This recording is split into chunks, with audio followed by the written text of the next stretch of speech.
வணக்கம். இந்திய நேரப்படி காலை 8:30 மணி செய்திகள். முதலில் ஜெம் தலைப்பு செய்திகளை காணலாம்.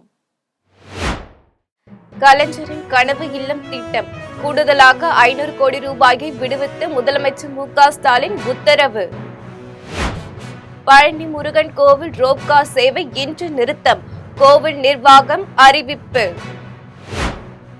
குரூப் 2-2A முதன்மை தேர்வு ஆல் டிக்கெட் வெளியீடு, டிஎன்பிஎஸ்சி தகவல்.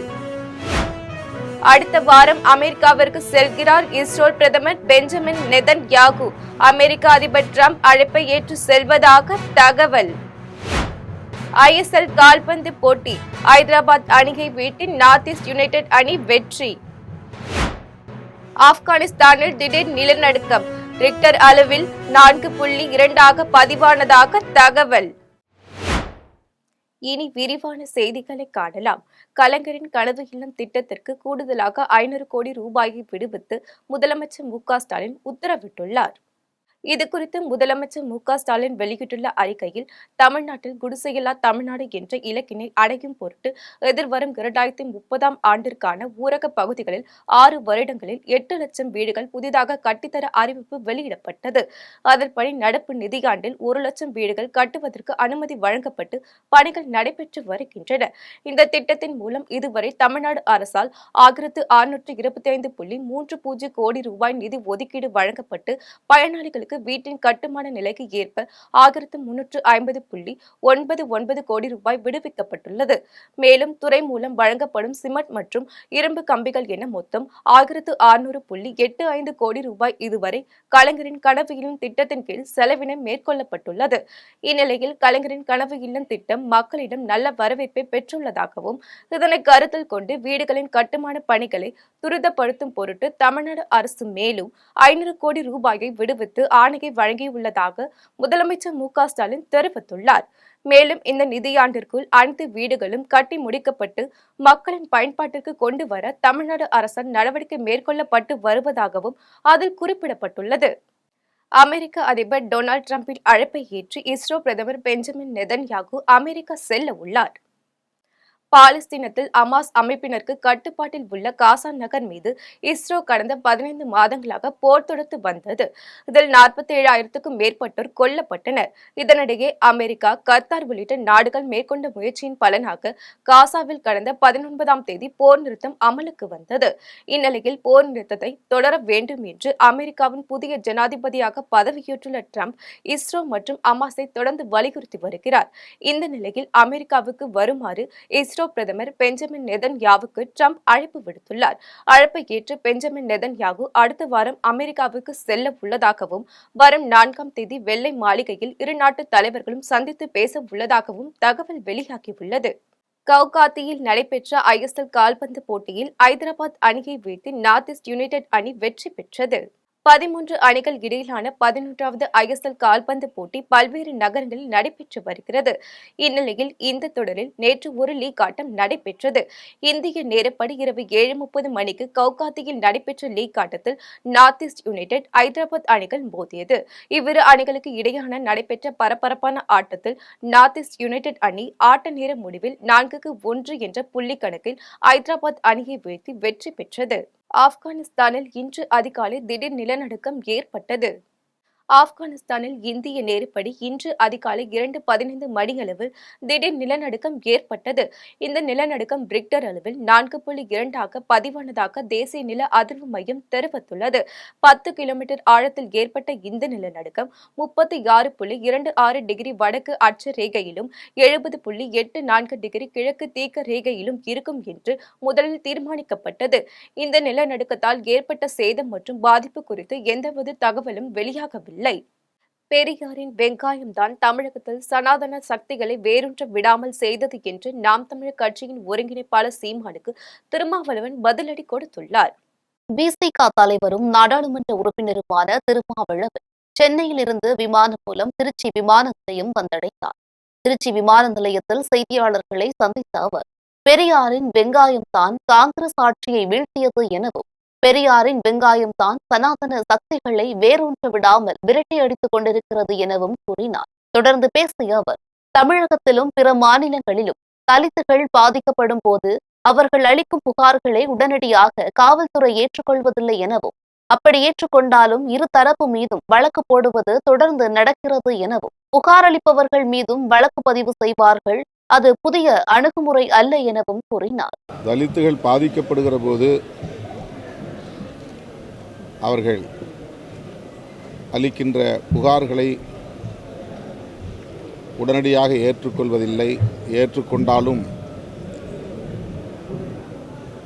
இருதரப்பிலும் வழக்கு போடுவது என்கிற நிலை, பாதிக்கப்பட்டவர் மீதே வழக்கு பதிவு செய்வது என்கிற நிலை வாடிக்கையான ஒன்றுதான். குடிசைகளை கொளுத்திவிட்டார்கள் என்று புகார் சொன்னால், நீங்களே உங்கள் குடிசைகளை கொளுத்தி கொண்டீர்கள் என்றுதான் காவல்துறையினர் பாதிக்கப்பட்ட தலித் மக்களுக்கு எதிராக பேசுவதுண்டு. பல இடங்களில் அப்படி வழக்கும் பதிவு செய்திருக்கிறார்கள். படுகொலை நடந்தது என்று சொன்னால் கூட, அப்பட்டமான படுகொலையாக இருந்தாலும் உடனடியாக அதை படுகொலை என்று காவல்துறை ஏற்றுக்கொள்வதில்லை. 174 CRPC என்கிற ஒரு பிரிவின் கீழ் வழக்கை பதிவு செய்து புலன் விசாரணை என்கிற பெயரில் அந்த வழக்கை இழுத்தடித்து ஒன்றுமில்லாமல் ஆக்கிவிடுகிற நிலை உண்டு. ஆகவே இது ஒன்றும் புதிய அணுகுமுறை அல்ல. மக்களை பாதிக்கக்கூடிய வகையில் எந்த அறிவிப்பு வந்தாலும் அதனை தடுத்து நிறுத்துவதற்கு முதலமைச்சர் நடவடிக்கை எடுப்பார் என்று அமைச்சர் ஐ. பெரியசாமி தெரிவித்துள்ளார். திண்டுக்கல் மாவட்டத்தில் அமைந்துள்ள அபிராமி கூட்டுறவு பண்டக சாலையை கூட்டுறவுத்துறை அமைச்சர் பெரிய கருப்பன் மற்றும் ஊரக வளர்ச்சித்துறை அமைச்சர் ஐ. பெரியசாமி ஆகியோர் திறந்து வைத்தனர். தொடர்ந்து ஆத்தூர் தனியார் பொறியியல் கல்லூரியில் நடைபெற்ற மாநில அளவிலான சிறுதானிய உணவு திருவிழாவை அமைச்சர் கே. ஆர். பெரிய கருப்பன் தொடங்கி வைத்தார். இந்த விழாவில் ஊரக வளர்ச்சித்துறை அமைச்சர் ஐ. பெரியசாமி மற்றும் உணவுப் பொருள் வழங்கல் துறை அமைச்சர் சக்கரபாணி ஆகியோர் கலந்து கொண்டனர். தொடர்ந்து செய்தியாளர்களை சந்தித்த அமைச்சர் பெரியசாமி, மக்களுக்குத்தான் இந்த அரசு என்று முதல்வர் அரசை வழிநடத்தி வருகிறார் எனவும், மக்களை பாதிக்கக்கூடிய வகையில் எந்த அறிவிப்பு வந்தாலும் அதனை தடுத்து நிறுத்துவதற்கு முதலமைச்சர் நடவடிக்கை எடுப்பார் எனவும் தெரிவித்தார். தொடர்ந்து பேசிய அவர் இவ்வாறு தெரிவித்தார். உங்களுக்கு தெரியாதில்ல, இது நம்ம அந்த மசோதாவில் என்னென்ன பாதகம் இருக்குங்கிறதெல்லாம் பார்த்து தான் சொல்ல முடியும். ஆக மொத்தம் நம்முடைய முதலமைச்சர் அவர்கள் அதில் மசோதாவில் இருக்கக்கூடிய அதை நிறை குறைகளை நிச்சயமாக கருத்து சொல்லுவாங்க. அதனுடைய அடிப்படையில் எங்களுடைய நடைமுறை இருக்கும். பொது சிவில் சட்டமா அது இப்போ நம்ம தானே அமல்படுத்தணும். அந்த ஒரு மாநிலம் தானே அமல்படுத்தியிருக்கு. பெரும்பாலான மாநிலங்கள் அமல்படுத்தலை பொது சிவில் சட்டத்தை. அது முதலமைச்சர் அதில் கடுமையாக முடிவுங்க. இல்லை, நிதி எப்போயும் நம்ம ஏற்கனவே நிதி ஒவ்வொரு வருஷமும் நம்ம கொடுத்துருக்கோம். நமக்கு கொடுத்துருக்கோம். ஏற்கனவே கடிதமெல்லாம் கொடுத்துருக்காங்க. அதன் அடிப்படையில் கண்டிப்பாக வரும். தமிழகம் முழுவதும் புற்றுநோய் பரிசோதனை செய்ய 27 கோடி ரூபாய் ஒதுக்கப்பட்டுள்ளது என்று அமைச்சர் மா. சுப்பிரமணியம் தெரிவித்துள்ளார். சென்னையில் 3வது அப்பல்லோ புற்றுநோய் சிகிச்சை மையத்தின் திறப்பு விழா நடைபெற்றது. இந்த விழாவில் அமைச்சர் மா. சுப்பிரமணியன், அரசின் கூடுதல் தலைமை செயலாளர் சுப்ரியா சாகு, அப்பல்லோ மருத்துவமனையின் துணைத் தலைவர் பிரீதா ரெட்டி உள்ளிட்டோர் கலந்து கொண்டனர். அப்போது பேசிய அமைச்சர் மா. சுப்பிரமணியன், சென்னையில் புற்றுநோய் மையங்கள் வளர்வது அவசியமானது எனவும், புற்றுநோய் மையம் தொடங்கிய பிறகு வெளிநாடுகளில் இருந்தும் இங்கு சிகிச்சைக்காக வருகிறார்கள் எனவும் தெரிவித்தார். மேலும் தமிழகம் முழுவதும் புற்றுநோய் பரிசோதனை செய்ய 27 கோடி ரூபாய் ஒதுக்கப்பட்டுள்ளதாக அமைச்சர் தெரிவித்தார். புற்றுநோய் பாதிப்புகள் என்பது பெரிய அளவில் இருந்து கொண்டிருக்கிறது என்பதை நாம் அனைவருமே நன்றாக அறிவோம். புற்றுநோய் பாதிப்பு விகித கணக்கீட்டின்படி 1 லட்சம் நபர்களில் 79.2% ஆண்களுக்கும் 96.6 பெண்களும் புற்றுநோயினால் பாதிக்கப்படுகிறார்கள். ஆண்களை பொறுத்தவரை ஒரு 80 பேரும், பெண்களை பொறுத்தவரை 80 பேரும், ஆண்களை பொறுத்தவரை 90 பேரும் 1 லட்சம் பேரில் புற்றுநோயினால் பாதிக்கப்படுகிற சூழல் உலகமெங்கும் இருந்து கொண்டிருக்கிறது. எனவே இந்த புற்றுநோய் பாதிப்புகளை கண்டறிவது, அவற்றுக்கு தீர்வு காண்பது என்கின்ற வகையில் சிறந்த சிகிச்சைகளை அளிப்பது எதிர்காலத்தில் மிகப்பெரிய அளவிலான ஒரு சவாலான விஷயம். திருச்செந்தூர் அருகே மூதாட்டி ஒருவர் மர்ம நபர்களால் கொலை செய்யப்பட்ட சம்பவம் குறித்து போலீசார் விசாரணை மேற்கொண்டு வருகின்றனர். தூத்துக்குடி மாவட்டம் திருச்செந்தூர் அருகே ஆறுமுகநேரி கீழநபலடி விலையைச் சேர்ந்த ராஜகோபால் மனைவி லட்சுமி என்பவர் தனது வீட்டில் தனியாக வசித்து வந்தார். இவர் தனது வீட்டில் உள்ள மற்றொரு பகுதியை திருநெல்வேலியைச் சேர்ந்த பரோட்டா மாஸ்டர் பாலமுருகன் என்பவருக்கு வாடகைக்கு கொடுத்துள்ளார். இதில் பாலமுருகன், அவரது மனைவி மற்றும் 2 மகன்கள் வசித்து வந்துள்ளனர். தொடர்ந்து 4 மாதங்களுக்கு பிறகு பாலமுருகன் தனது குடும்பத்தினருடன் வேறு பகுதிக்கு சென்றுள்ளார். பின்னர் கடந்த 2 மாதங்களுக்கு முன்பாக மீண்டும் பாலமுருகன் மூதாட்டி லட்சுமி வீட்டில் வாடகைக்கு குடியேறியுள்ளார். இந்நிலையில் மூதாட்டி லட்சுமி வீட்டின் கதவு கடந்த 2 நாட்களாக திறந்த நிலையில் இருப்பதாகவும், வீட்டில் துர்நாற்றம் வீசுவதாகவும் ஆறுமுகநேரி போலீசாருக்கு அக்கம் பக்கத்தினர் தகவல் தெரிவித்துள்ளனர். தகவல் அறிந்து சம்பவ இடத்திற்கு வந்த போலீசார் மூதாட்டி தனது வீட்டிற்குள் மர்ம நபர்களால் கொலை செய்யப்பட்டுள்ளதை கண்டு அதிர்ச்சியடைந்தனர். இதையடுத்து கைரேகை நிபுணர்கள் மற்றும் மோப்ப நாய் மூலம் விசாரணை மேற்கொண்டு வருகின்றனர். திமுகவை வீட்டுக்கு அனுப்ப அதிமுகவை விட திமுகவினர் வேகமாக உள்ளதாக சிவகாசியில் நடைபெற்ற நிர்வாகிகள் ஆலோசனைக் கூட்டத்தில் முன்னாள் அமைச்சர் ராஜேந்திரன் பாலாஜி கூறியுள்ளார். சிவகாசி தனியார் விடுதியில் விருதுநகர் மேற்கு மாவட்ட ஒன்றிய நகர பகுதி பேரூராட்சி கழக பாக செயலாளர்கள், பாக பொறுப்பாளர்களை நியமனம் செய்வது தொடர்பான ஆலோசனைக் கூட்டம் நடைபெற்றது. கூட்டத்திற்கு முன்னாள் அமைச்சரும் விருதுநகர் மேற்கு மாவட்ட செயலாளருமான ராஜேந்திர பாலாஜி தலைமை தாங்கினார். பின்னர் நிர்வாகிகளுக்கு பொறுப்பாளர்களை நியமிப்பது குறித்து பல்வேறு ஆலோசனைகளை வழங்கினார். பின்னர் கூட்டத்தில் பேசிய அவர், அதிமுகவை போல திமுகவில் வேலை செய்ய ஆட்கள் யாரும் இல்லை எனவும், திமுகவை வீட்டிற்கு அனுப்ப அதிமுகவை விட திமுகவினர் வேகமாக உள்ளனர் எனவும் கூறினார். ஒரு வாட்ஸ்அப்ல ஒரு செய்தியை சொன்ன உடனே ஒரு 300 பேர் 500 பேர் வரக்கூடிய அளவுக்கு நிர்வாகிகள் வரக்கூடிய அளவுக்கு ஒரு கூட்டத்தை வந்து தமிழ்நாட்டில் அதிமுக கட்சியால தான் கூட்ட முடியும். திமுகவால முடியாது. திமுக இருக்கக்கூடியவர்கள் திமுக ஆட்சி வீட்டுக்கு போட்டோம்னு அந்த நம்ம நினைக்கிறத விட அந்த கட்சிக்காரர் நினைக்கிறாங்க. இந்த கட்சியால யாருக்கு லாபம்? ஒரு 32 பேருக்கு தான் லாபம். நமக்கு என்ன இருக்கு? வேண்டாம், மக்களுக்கும் பிரச்சனை இல்லை, நமக்கும் பிரச்சனை இல்லை, ஆட்சியை வீட்டுக்கு அனுப்பணும்னு சொல்லி நம்ம விட வேகமா திமுக நிர்வாகிகள் இருக்காங்க. அதனால நம்ம சரியான சந்தர்ப்பத்தை பயன்படுத்தி சட்டமன்ற தேர்தலை வெல்ல போவது நாம் தான், ஜெயிக்க போவது நாம் தான். எடப்பாடியார் உறுதி. அதற்கான களம் பணிகளை நாம் செய்ய வேண்டும். பூந்தமல்லி மற்றும் அதனை சுற்றியுள்ள பகுதிகளில் ஆட்டோ தொழில் செய்து கொண்டு இரவில் கஞ்சா உள்ளிட்ட போதைப் பொருட்களை கல்லூரி மாணவர்களுக்கு விற்று வந்த ஆட்டோ ஓட்டுநர்கள் 5 பேரை காவல்துறையினர் கைது செய்தனர்.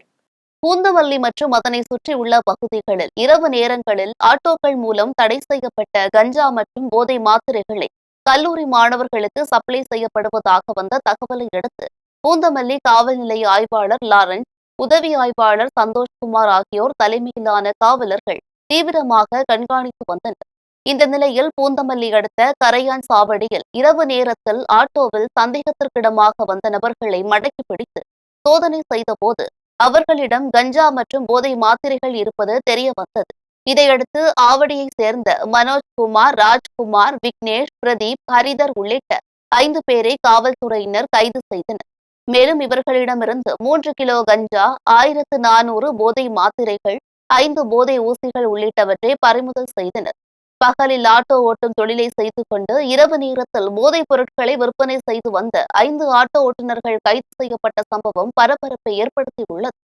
சேலத்தில் வழக்கை வாபஸ் வாங்க சொல்லி கொலை மிரட்டல் விடுக்கும் நபர்கள் மீது நடவடிக்கை எடுக்காததால் உயிர் பயத்தில் வாழ்ந்து வருவதாக பாதிக்கப்பட்ட குடும்பத்தார் வேதனை தெரிவித்துள்ளனர். சேலம் மாவட்டம் கருமந்துறை அத்திமரத்து வளவு பகுதியைச் சேர்ந்த அண்ணாமலை 3 திருமணம் செய்துள்ளார். இதில் முதல் மனைவிக்கு பிறந்த 2 மகன்களில் சின்னத்தம்பி என்பவரை சொத்துக்காக வெட்டி படுகொலை செய்யப்பட்டதாக கூறப்படுகிறது.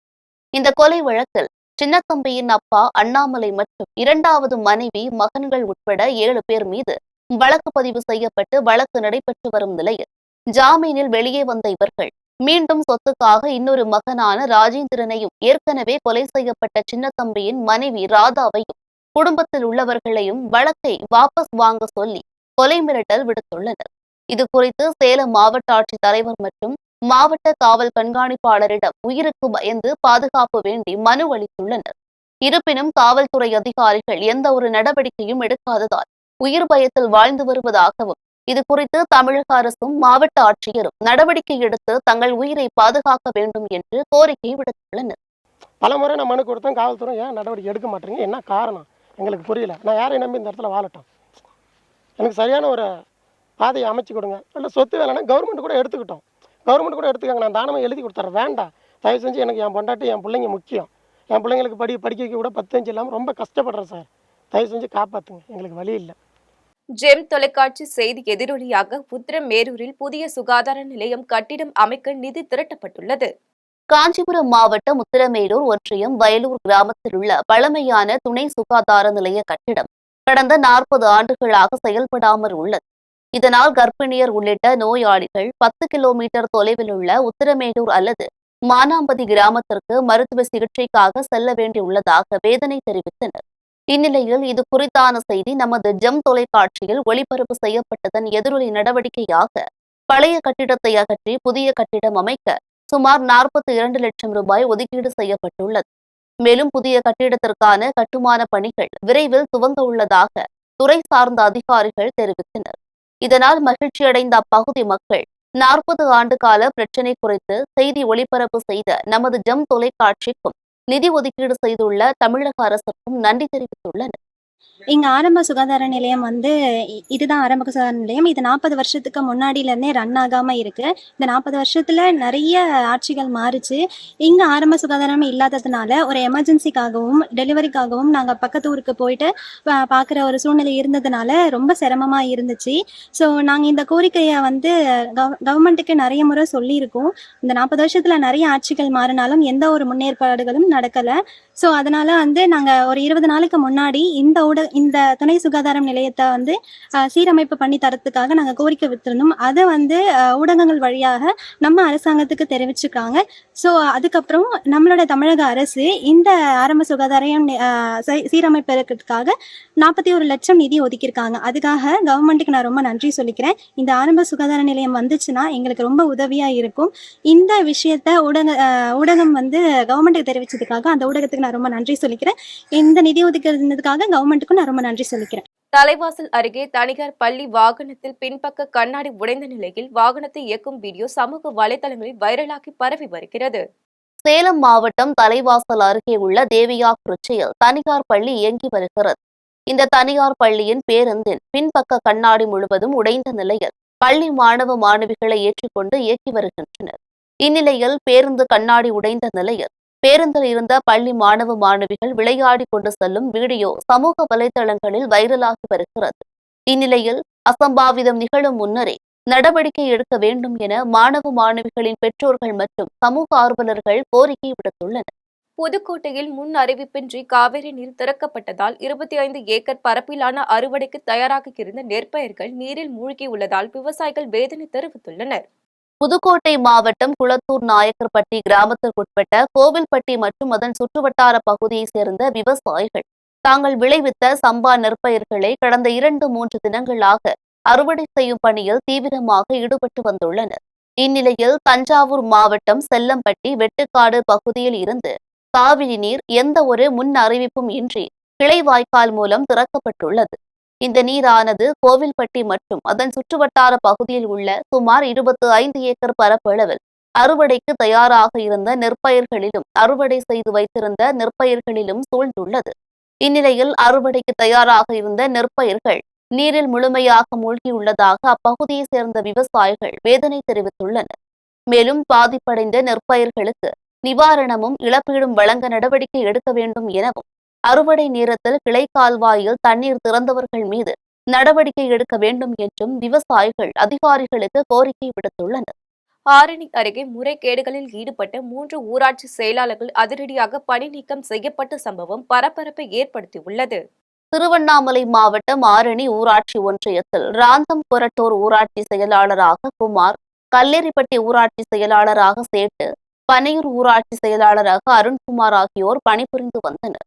இந்த நிலையில் இவர்கள் கடந்த சில மாதங்களாக ஊராட்சியில் அலுவலக வேலை நேரத்தில் மது குடித்துவிட்டு ஊராட்சி கணக்குகளை தணிக்கைக்கு உட்படுத்தாமல் தொடர்ச்சியாக அலுவலக ஆய்வுக் கூட்டங்களில் கலந்து கொள்ளாமல் முறைகேடாக நிதி கையாடல் செய்துள்ளதாக பல்வேறு புகார்கள் வட்டார வளர்ச்சி அலுவலகத்திற்கும் மாவட்ட நிர்வாகத்திற்கு சென்றதாக கூறப்படுகிறது. இதனால் 3 ஊராட்சி செயலாளர்களிடம் ஆரணி ஊராட்சி ஒன்றிய PTO ராஜேஸ்வரி தலைமையிலான அதிகாரிகள் விசாரணை நடத்தினர்.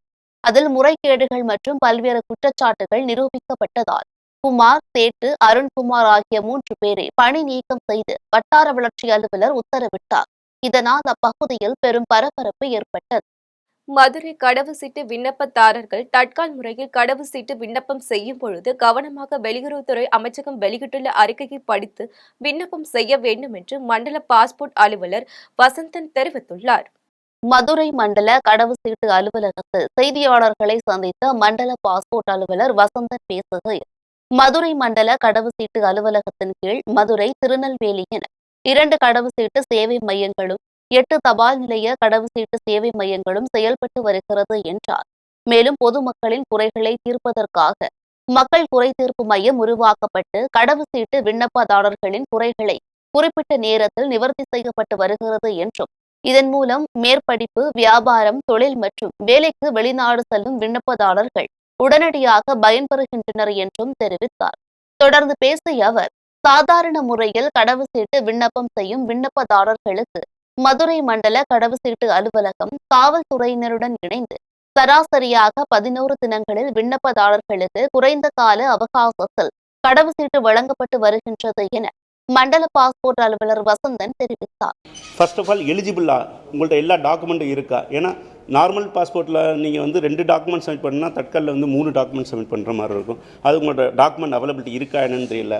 அது இல்லாமல் உங்களுக்கு வந்து உங்களோட ஃபேமிலி பேர், அது இல்லாமல் உங்கள் எஜுகேஷன் குவாலிஃபிகேஷனு, அதில் உள்ள பேர் எல்லாமே நீங்கள் அப்ளை பண்ணும்போது வந்து பார்த்திங்கன்னா கரெக்டாக அந்த டாக்குமெண்ட்டில் என்ன இருக்கோ அதே மாதிரி அப்ளை பண்ணணும். அப்படி பண்ணால் ஈஸியாக உங்களுக்கு வந்து பாஸ்போர்ட் வந்து சேரும். அதில் 3 டாக்குமெண்ட் தேவைன்னா மட்டும்தான் தட்கால் யூஸ் பண்ணுங்கள். தேவையில்லாத இடத்துல தட்கால் யூஸ் பண்ண தேவையில்லை. வெளியில் ஏஜென்ட்ஸ் சஜஸ்ட் பண்ணுறாங்க அப்படின்னு சொல்லிட்டு நீங்கள் பண்ணாதீங்க. ஏன்னா ஈஸியாக உங்களுக்கு பாஸ்போர்ட் கிடைக்கிது. வந்தவாசியில் நகராட்சி ஆணையாளர் அதிரடியாக வீடு வீடாக சென்று வீட்டு வரியை வசூல் செய்தார். திருவண்ணாமலை மாவட்டம் வந்தவாசியில் 24 வார்டுகளில் 8500க்கும் மேற்பட்ட வீடுகள் மற்றும் கடைகள் உள்ளது. இதில் வீட்டு வரி, கடைவரி உட்பட 6 கோடிக்கும் மேல் வீட்டின் உரிமையாளர்களும் கடையின் உரிமையாளர்களும் நகராட்சிக்கு வரி செலுத்த வேண்டியுள்ளது. நகராட்சி சார்பில் ஆட்டோவில் ஒலிபெருக்கி மூலம் நகராட்சிக்கு வரி பாக்கி செலுத்த வேண்டியவர்கள் உடனடியாக வரி செலுத்த வேண்டும் என விளம்பரமும் செய்யப்பட்டதாக கூறப்படுகிறது. இருப்பினும் நகராட்சி நிர்வாகம் எதிர்பார்த்த வரி வசூல் நடக்கவில்லை என்பதால் நகராட்சி ஆணையாளர் சோனியா அதிரடியாக வீடு வீடாக சென்று வரி வசூலில் இறங்கினார்.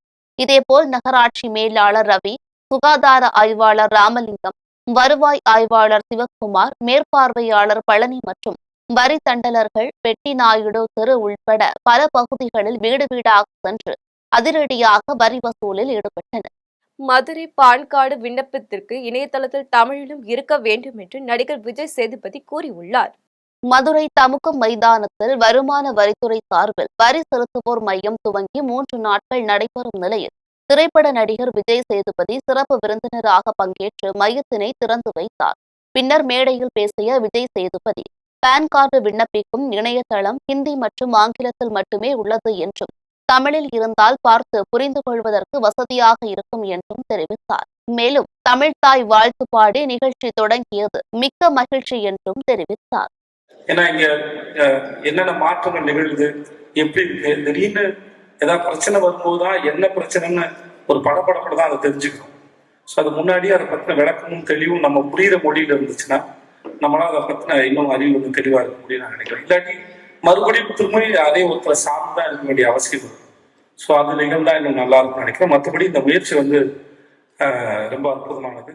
ராமநாதபுரம் தொண்டி பேரூராட்சியில் நிரந்தர செயல் அலுவலரை நியமிக்க வேண்டும் என்று சமூக ஆர்வலர்கள் கோரிக்கை விடுத்துள்ளனர். ராமநாதபுரம் மாவட்டம் தொண்டி பேரூராட்சியில் 40,000க்கும் மேற்பட்ட மக்கள் வசித்து வருகின்றனர். இங்கு செயல் அலுவலராக பணியாற்றிய மகாலிங்கம் லஞ்சம் வாங்கிய வழக்கில் கடந்த ஆண்டு ஜூலை மாதம் கைது செய்யப்பட்டார். இந்த நிலையில் சாயல்குடி பேரூராட்சி செயல் அலுவலர் திருப்பதி என்பவர் தற்போது தொண்டி பேரூராட்சியில் கூடுதல் பொறுப்பேற்று பணியாற்றி வருகிறார். தொண்டி பேரூராட்சியில் நிரந்தர செயல் அலுவலர் நியமிக்காததால் பொதுமக்களுக்கு தேவையான அன்றாட அத்தியாவசிய பணிகள் முடங்கியுள்ளது. எனவே மாவட்ட நிர்வாகம் உடனடியாக செயல் அலுவலர் இல்லாமல் செயலிழந்துள்ள தொண்டி பேரூராட்சிக்கு நிரந்தர செயல் அலுவலரை நியமனம் செய்ய வேண்டும் என சமூக ஆர்வலர்களும் பொதுமக்களும் கோரிக்கை விடுத்துள்ளனர். பல்வேறு சாலைகளில் ஜல்ஜீவன் திட்டத்தின் அடிப்படையில் வீட்டுக்கு வீடு குடிநீர் இணைப்பு கொடுப்பதற்காக சாலைகளை தோண்டி வச்சிருக்கிறாங்க. ஒரு அவசர தேவைக்கு ஆம்புலன்ஸ் கூட தெருக்களில் போக முடியாத அவ்வளோ நிலை தொண்டியில் போயிருக்கு. அப்போ போர்க்கால அடிப்படையில் பணிகளை துரிதப்படுத்தி செய்வதற்கு உண்டான ஏற்பாடுகளை செய்யணும்னு சொன்னால் தொண்டி பேரூராட்சியை பொறுத்தளவு பெரிய பேரூராட்சியாக இருக்குது. பல்வேறு கட்டடங்கள் கட்டப்படுது, பல்வேறு பணிகள் தொண்டியில் நடந்துக்கிட்டே இருக்குது. ஆனால் பேரூராட்சி செயலிழந்து போயிருக்கிற மாதிரியான ஒரு நிலை தான் இருக்குது. கோவையில் பல்வேறு போர்களில் பங்கேற்ற ராணுவ டாங்கி பொதுமக்கள் பார்வைக்காக திறந்து வைக்கப்பட்டது. கோவை ரெட்ஃபீல்ட் இந்திய ராணுவ முகாம் அலுவலகம் அருகில் இந்திய ராணுவத்திற்கு பயன்படுத்தப்பட்ட D-55 ராணுவ டாங்கி பொதுமக்கள் பார்வைக்கு திறந்து வைக்கப்பட்டது. இதன் திறப்பு விழாவில் இந்திய ராணுவ லெப்டினன்ட் கர்னல் பிரார் கலந்து கொண்டு ராணுவ டாங்கியை மக்கள் பார்வைக்கு திறந்து வைத்தார். இதையடுத்து ராணுவ அதிகாரிகள், மாவட்ட ஆட்சியர் மற்றும் வீரர்கள் ராணுவ டாங்கி முன்பு நின்று புகைப்படம் எடுத்துக் கொண்டனர். நிகழ்ச்சியில் மாவட்ட ஆட்சியர் கிராந்திகுமார் பாடி, தனியார் மருத்துவமனை தலைவர் டாக்டர் பக்தவச்சலம் மற்றும் ராணுவ அதிகாரிகள், மாணவ மாணவிகள் பலர் கலந்து கொண்டனர். ஆனைமலை மாசாணியம்மன் கோவிலில் நடைபெற்ற குண்டம் திருவிழாவின் தொடக்க விழாவில் ஆயிரக்கணக்கான பக்தர்கள் பங்கேற்றனர். பொள்ளாச்சி அருகே ஆனைமலையில் உள்ள மாசாணியம்மன் கோவிலில் இந்த ஆண்டுக்கான குண்டம் திருவிழா பிப்ரவரி 14ஆம் தேதி நடைபெற உள்ள நிலையில் குண்டம் திருவிழாவின் தொடக்க விழா நடைபெற்றது.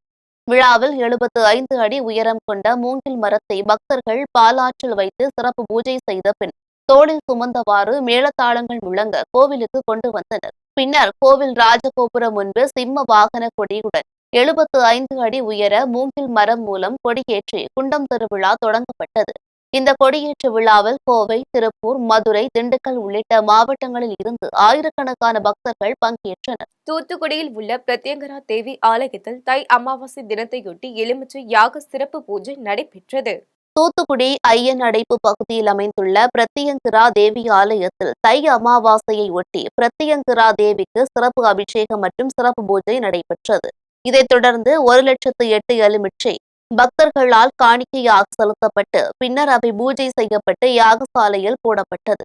இதில் ஏராளமான பக்தர்கள் கலந்து கொண்டு தரிசனம் செய்தனர். இந்த பூஜையில் நடிகை தர்ஷா குப்தா உள்ளிட்டோர் பங்கேற்று வழிபட்டனர். பின்னர் நடிகை தர்ஷா குப்தா செய்தியாளர்களை சந்தித்தார். அப்போது பேசிய அவர், பிக்பாஸ் நிகழ்ச்சியில் பங்கேற்றது மகிழ்ச்சியாக இருந்தது என்றும் தற்போது தெலுங்கு படம் உள்ளிட்ட பல்வேறு படங்களில் நடிக்க உள்ளதாகவும் தெரிவித்தார். தொடர்ந்து பேசிய அவர், நடிகர் விஜய் நடிகராக இருக்கும் போதே எனக்கு மிகவும் பிடிக்கும். விஜய் அழைத்தால் அவரது கட்சியில் இணைந்து பணியாற்றுவேன் என்றும் தெரிவித்தார். இப்போ தெலுங்குல இந்த மந்த் எண்டிலிருந்து ஒன்று புது ப்ராஜெக்ட் ஒன்று ஸ்டார்ட் ஆகுது. மித்தது தமிழில் வந்து ஸ்டோரிஸ் கேட்டுட்டு இருக்காங்க. பிக் பாஸ் முடிஞ்சு இப்போதாங்க 1 வீக் கூட ஆகலைங்க. இல்லை, நிறைய ஈவெண்ட்ஸ் அந்த மாதிரி ஸ்டோரிஸ் கேட்டுட்டு இருக்கேன். எனக்கு கொஞ்சம் ஹீரோயின் ஓரியன்டாக நல்ல ஸ்கிரிப்டாக இருக்கணும் அப்படிங்கிறதுக்காக பார்த்து பண்ணிட்டு இருக்கேங்க. சுருளி அருவியில் தை அமாவாசையொட்டி பக்தர்களின் கூட்டம் அலைமோதியது. தேனி மாவட்டம் கம்பம் அருகே அமைந்துள்ள சுருளி அருவியில் தை அமாவாசை என்பதால் தர்ப்பணம் செய்வதற்கு ஏராளமான பக்தர்கள் குவிந்தனர். சுருளி அருவி ஆற்றங்கரையில் பக்தர்கள் புரோகிதர்களை வைத்து தங்கள் முன்னோர்களுக்கு தர்ப்பணம் செய்தனர். முன்னோர்களுக்கு தர்ப்பணம் செய்வதற்கு தேனி மாவட்டம் மட்டுமின்றி தமிழகத்தில் உள்ள பல்வேறு மாவட்டங்களில் இருந்தும் ஏராளமான சுற்றுலா பயணிகள் மற்றும் பக்தர்கள் வருகை தந்து சுருளி அருவியில் மகிழ்ச்சியாக நீராடி சென்றனர். புவனகிரியில் உள்ள அங்காள பரமேஸ்வரி அம்மன் கோவிலில் தை மாத அமாவாசையை முன்னிட்டு அம்மனுக்கு ஊஞ்சல் தாலாட்டு நடைபெற்றது. கடலூர் மாவட்டம் புவனகிரியில் அமைந்துள்ள அங்காள பரமேஸ்வரி அம்மன் ஆலயத்தில் தை மாத அமாவாசையை முன்னிட்டு ஊஞ்சல் உற்சவம் வெகு விமரிசையாக நடைபெற்றது. இந்த நிகழ்ச்சியில் காமாட்சி அம்மன் ரூபத்தில் அலங்கரிக்கப்பட்ட அம்மன் கையில் கம்புடன் உடுக்கை பம்பை ஒலிக்க கோவிலை சுற்றி வலம் வந்து தாலாட்டு மண்டபத்தில் ஊஞ்சலில் அமர்ந்தார். பின்னர் பம்பை ஒலி முழங்க தாலாட்டு பாடலுடன் ஊஞ்சலில் அம்மனுக்கு தாலாட்டு உற்சவம் நடைபெற்றது. பின்னர் மகா தீபாராதனை காண்பிக்கப்பட்டு பக்தர்களுக்கு பிரசாதம் வழங்கப்பட்டது. இதில் திரளான பொதுமக்கள் கலந்து கொண்டு அங்காளம்மனை வழிபட்டு சென்றனர். மீண்டும் ஜெம் தலைப்பு செய்திகள். கலைஞரின் கனவு இல்லம் திட்டம் கூடுதலாக 500 கோடி ரூபாயை விடுவித்து முதலமைச்சர் மு.க. ஸ்டாலின் உத்தரவு. பழனி முருகன் கோவில் ரோப்கார் சேவை இன்று நிறுத்தம், கோவில் நிர்வாகம் அறிவிப்பு. குரூப் 2 2A முதன்மை தேர்வு ஆல் டிக்கெட் வெளியீடு, TNPSC தகவல். அடுத்த வாரம் அமெரிக்காவிற்கு செல்கிறார் இஸ்ரேல் பிரதமர் பெஞ்சமின் நெதன்யாகு. அமெரிக்க அதிபர் டிரம்ப் அழைப்பை ஏற்று செல்வதாக தகவல். ISL கால்பந்து போட்டி ஐதராபாத் அணியை வீழ்த்தி நார்த் ஈஸ்ட் யுனைடெட் அணி வெற்றி. ஆப்கானிஸ்தானில் திடீர் நிலநடுக்கம் ரிக்டர் அளவில் 4.2 பதிவானதாக தகவல். இத்துடன் ஜெம் செய்திகள் நிறைவடைகின்றன. மீண்டும் ஜெம் செய்திகள் மதியம் 1:30 மணிக்கு. உடனுக்குடன் செய்திகளை காண GemLive.tv என்ற இணையதளத்தில் இணைந்திருங்கள். நன்றி, வணக்கம்.